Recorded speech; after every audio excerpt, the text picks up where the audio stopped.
ભારતમાં નદીઓને માતા તરીકે વર્ણવવામાં આવે છે, ત્યારે જેના સ્મરણ માત્રથી પાપ ધોવાઈ જાય તેવી માં તાપી માતાનો આજે પ્રાગટ્ય દિવસ છે. અષાઢી સુદ સાતમના દિવસે સુરતીઓ તાપી માતાના પ્રાગટ્ય દિવસની ઉજવણી કરે છે. કહેવાય છે કે માં તાપીના સ્મરણ માત્રથી સર્વ પાપનો નાશ થાય છે.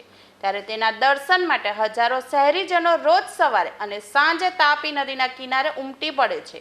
આજે 13 જુલાઈના રોજ તાપી માતાના પ્રાગટ્ય દિવસને લઈ ચુંદડી અર્પણ કાર્યક્રમ યોજાયો હતો. પૂજ્ય મોટા સૂર્યોદય ઘાટ પર 1100 મીટર લાંબી ચુંદડી અર્પણ કરવામાં આવી હતી. શ્રી કુરુક્ષેત્ર સ્મશાન ભૂમિ જીર્ણોદ્ધાર ટ્રસ્ટ દ્વારા તાપીના પ્રાગટ્ય દિનની ઉજવણી કરવામાં આવી હતી. આ કાર્યક્રમમાં પરમ પૂજ્ય સંત મૂળદાસ બાપુ, ઋષિકુમાર કુણાલ પાઠક, અન્નપૂર્ણા ટ્રસ્ટના પ્રમુખ નીતિનભાઈ મહેતા સહિત રાજ્યમંત્રી મુકેશ પટેલ, ગૃહમંત્રી હર્ષ સંઘવી, સુરતના મેયર દક્ષેશ માવાણી સહિતના લોકો ઉપસ્થિત રહ્યા હતા અને તાપી માતાને 1100 મીટર લાંબી ચુંદડી અર્પણ કરી હતી.